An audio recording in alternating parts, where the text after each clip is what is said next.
welcome to the Spiritual Development Channel. I'm Nasi. Today we have an awesome lesson. You know, my mind be racing during the week, and I'll be writing and jotting stuff down, a little information. I noticed that I did a lesson on Samson and melanin, and I want you to walk with me because the scriptures is a multi-dimensional aspect, right? It's a book that has different layers that you peel back, and when you have levels of certain different areas of consciousness, you peel back more of the scriptures and you start to understand. And the root of this is really inside of the language. So if you need Hebrew classes, holler at me at the Spiritual Development Channel. Give me an email and I teach Hebrew classes and I'll show you how to decipher the book in a deep way. Let's get into it. The narcissist and the sociopath. Samson. Narcissism, right? A narcissist is a person that only cares about himself. He may emulate emotions and pretend like he cares for others, but really most of the care and concern is about him. He usually objectifies people, think that they're objects to govern his self-centeredness. And a sociopath is a form of narcissism, but a sociopath, unlike a psychopath, a sociopath is rejected by society. So they really usually are people that are locked up and incarcerated because before the age of 5, a parent weaning their child and training their child, they're supposed to make them socialize. So when you don't have or give the child parameters and borders and guidelines to follow and you're overprotective of that child, it usually leads into other issues. So we're going to go into that right now. All right, in the beginning of the story, you start to notice this man, Manoah. Manoah is in a place what's called Zeruah. Now you got to look at the definition of places because they have understanding on where these people are going mentally, and just like our social construct, any archetype that you're under, it'll have an influence on forming how you think. So Zeruah means hornet. Okay, so the Bible is showing you that you basically have to be a zoologist in the way to understand the symbolism of an animal. A hornet represents the solar energy or the sun, right? And it deals with fertility issues, and it's dealing with issues with the heart chakra. All right, so now this is going to set the foundation for the whole lesson now, and it's going to show you how to tell if you're in a relationship with a narcissist, right, or a sociopath. All right, so now we see the fertility issues. Barrenness is going to come into play in this lesson, and the heart chakra. Now, what's an unbalanced heart chakra, right? An unbalanced heart chakra usually leads to things that you start to see to formulate and materialize in your world as apathetic or faithlessness, unforgiving, hopelessness, distrustful, uncommitted, and detached. If your relationship have most of this stuff in it, chances are you're probably dealing with a narcissist or a sociopath or even a psychopath, right? Now, let's go. The word Aquara means barren. So in the story, Manoah's wife was barren. Aquar is the root word, means to pluck out. So we spoke about this before because usually they may not have been barren when they wasn't trying to give birth to a baby, but they're probably having miscarriages back in the days. Now, usually when a parent has a miscarriage, the next child she has, she becomes overbearing and overprotective. So it leads to one thing and to another. Overbearing parent because they don't want nothing to happen to that child, and there's real issues behind it. Then, when you're an overbearing parent, that child that you're raising usually suffers from narcissism or becomes a sociopath or a psychopath. And the reason B is because of the limitations that you did not set for your child. And so now the world is going to fight against your child to make sure that it has its parameters and limitations. All right. So an angel came to her and told her that she would be given a child, and she had to make this child a Nazarite, and they gave her the rules. All right, so Manoah didn't really believe his wife, so to speak. So he asked God to give him a sign and send the man to speak to him. So there you already see a level of distrust between the two in the relationship. And when you start to see the distrust in the relationship, it's going to lead to another thing. Verses 11, when he talks to the angel and God sends the angel to the man for the second time to speak to Manoah, he says, did you speak to the woman? Not my woman, the woman. And there's two things going on here. When he says the woman, you see a level of detachment inside of the relationship. So there's not close. So not only is her overbearing parenting coming from her being barren or having miscarriages, now she has a relationship with a man that she's detached to. And usually mothers, if they're in a relationship where they feel that they're being suppressed, they usually love their child as if they wanted to love the husband. So they give that energy that they were going to give to the husband to the child, but it's given to the child prematurely, and it's creating a child that is not conducive with the ramifications of what society has. So, and this is a problem with a lot of single mothers, is because they say, this is my king, or they start to raise this, but what they're raising up is little sociopaths and little narcissists that's going to run around, so they're creating the same type of man that they hate, or the same kind of man that they destroyed. I see this going on in a lot of families, especially in single mother households. And this is not to knock single mothers, but I want you to be aware of some of the things that you could possibly be doing. All right, so now she has a child. And one more thing. You see the detachment here, but then you also see objectification. One way to know a narcissist sometimes won't even call you by your name. Not only will he not call you by your name, when he's talking about other people, he calls them by a noun and not a pronoun. He doesn't give them their name. So he says you, or your boy, your friend, or something like that. He would never call people by a name. So that's a symbol of underlying objectification. He only sees you, or she only sees you, as being the object to help them and assist them in what they're doing. So when you start to hear people that talk like that, start to think and read into it and be very careful, because to be in a relationship with a narcissist is very, very dangerous. Very, very dangerous. And it can destroy you mentally. So be very, very cautious. All right, so Samson. Samson comes from the Hebrew word shemesh, which means solar energy. Shemesh means sun. Samson means solar energy, or something derived from the sun, or children of the sun, right? Now, a sun symbolizes ego, right? Now, according to Carl Jung, it was broken down into two archetypes. You have the ego and the shadow self, the persona and the shadow self. And the persona is the Latin word for mask, things that we place upon ourselves and we want to pretend to be. It is a mask that you put on during the play, so something that you're acting out. So many of us live in our ego, and our shadow selves are things that we try to suppress, that are the dark sides of us that come out eventually sometimes when we become angry or impatient about things. So now what happens is narcissism is an unbalance between the ego and the shadow self. And the shadow self is actually feeding the ego, but the ego is a persona that this individual creates to blot out their insecurities. See, a narcissist, even though they act like they're confident and it's all about them and they look so good, or they try to be the flyest thing on the planet, really what they're trying to do is drown out their insecurities. So they create a persona of themselves. They live so much in the ego and set their ego so high that it blanks or blots out all their insecurities.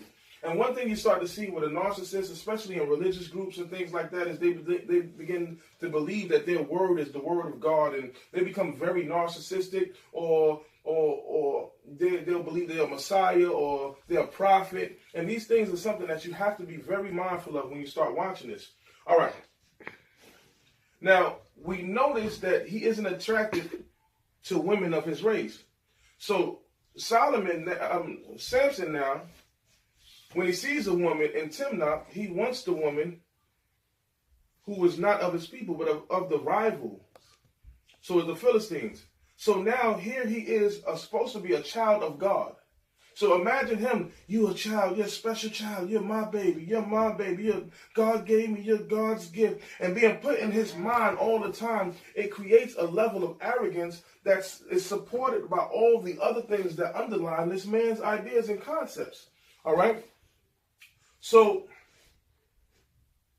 he's not attracted by women of God. So you start to see that that's actually his shadow self starting to play out. But his ego will actually make justification of why he likes these women. So him being the man of God was supposed to be already devoted to a woman of God. But you see this with narcissists. They may have a woman that they have that is accepted amongst the people or the community, but really they desire the women out there in the world.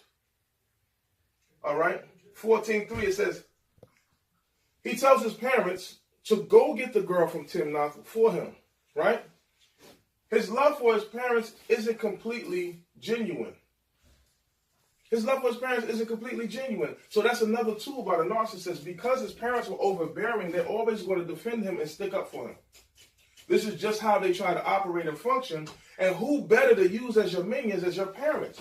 So It's not that, so when you see a narcissist, it looks like he's very close with his parents, but he's not. He only utilizes his parents to get what he wants. They're a product or they're a tool for his use to get him whatever he needs, because when his parents suggest to him he shouldn't deal with them, he still acts with them anyway. And because the parent feels that their child is special, or because they don't want to hurt them or be offensive to them, they get the children whatever they want to pacify their needs, and which is actually leading them to their own destruction. All right. So then he goes on a path where he's traveling somewhere and he begins to tear a lion to shreds. Now, this symbolizes the proclivity of violence in a narcissist. So a lot of times a narcissist, and not all narcissists or sociopaths are violent, but they're malicious. So you see throughout the story, Samson is very violent because he has a high level of ego. He does not care. It is his way or no other way. I want to go into something that I wrote years ago, and I want to share it with you. When Samson was born, the Lord began to deal with him between two places, which have spiritual and emotional and mental implications. Judges 13:25, and the Spirit of the Lord began to move him at times in the camp of Dan between Zorah and Estaol. Zorah means hornet, and the hornet is the symbol of sexuality. According to Dr. Leanne Leadon, sociopaths want three things in life: power, control, and sex. Often, sex is simply an extension of their desire for power and control. Sociopaths get off by dominating or controlling an individual. They just love dominating people. This is their thrill. You could be in a room with a sociopath. You could be sitting down at the table with a sociopath. The sociopath put his foot by your foot to see if you will move. They will come in your space to see if they're okay in your space. They will meddle in your business. They do anything to just show their dominance. It's all about ego to them. Testosterone levels are extremely high in male and female sociopaths. So if you have a female sociopath, it means her testosterone levels are extremely high. The results are competitiveness and aggression. Most sociopaths will lock you in with sex, knowing that oxytocin that is released, a woman is more vulnerable and clingy. So if you're in a relationship with a sociopath, and this is how people say, people like, oh, it's nothing good after a breakup or an argument, it's good sex. That is a setup. Because you did not fix the issue at all. The issue is still there, but it is a tool by the sociopath or the narcissist to lock you in, because once he has sex with you, the oxytocin in the brain makes the woman clingy to the man. So just when you're thinking that you're going to leave and move on, the sex has locked you into something that now you're having a hard time getting out of. Oxytocin, when it's in the bloodstream of an individual, becomes more malleable and is perfect for manipulation, so the individual brains is able to be molded. For some male sociopaths, sex is no matter the gender. So sometimes you start to see this in ancient civilization, that you see the demoralizing or the emasculating the men in other society by having sex with the men, having sex with men. It was because they were dominating them and asserting their ego over these individuals. You see it in the tribe of Benjamin. You see it in Sodom and Gomorrah. You see it in prison movies. And mostly 95% of the people that's incarcerated are sociopaths. All right? Now I'm going to continue. Remember, they are about control, and even if they don't engage in same-sex sexual acts, they will encroach in another man's space, whether it's placing his foot extremely near or touching yours while you sit at the table, or pressing up against you as you dialogue. Remember, they want lots of control, which a lot of times translate into lots of sex. Ishtaol means entreaty or petition. Zorah, the hornet, symbolizes sex, was connected to Ishtaol, which means petition for a woman. Right? So he starts to begin to petition for a woman because he needs this. A sociopath needs a counterpart to help him manipulate others. And this is part of how men collect these women and utilize them as minions in order to push their sociopathic agenda. So be very, very cautious. And I want to close out with this. Later, Samson family throws a feast for his new woman where 30 men came to greet him. This is just what egotistical a person like Samson wanted, a chance to prove he is intellectually superior to others. And this is why you get the debates going on in our community back and forth, because everybody's into their ego, they're into their persona. They want to gratify, they want to show their dominance over another, and we all get caught up in it. We all get caught up in it. But it's not that sociopaths or psychopaths are more intelligent than others. They just harness the innate ability to hone in on the weakness of their victim. So it's not that they're smarter than you. They just know how to pick apart your weaknesses, and which makes them look like they have an advantage. Samson entertains his guests with an interesting riddle and with the hefty wage attached to it. Out of the eater came forth meat, and out of the strong came forth sweetness. What's so interesting about this riddle is that he based it entirely on something that he witnessed. He based this riddle off of something he only witnessed. A psychopath, a sociopathic move. Watch what I tell you. So it's not that sociopaths are more intelligent. They just rigged the rules of the game, making it impossible for you to win.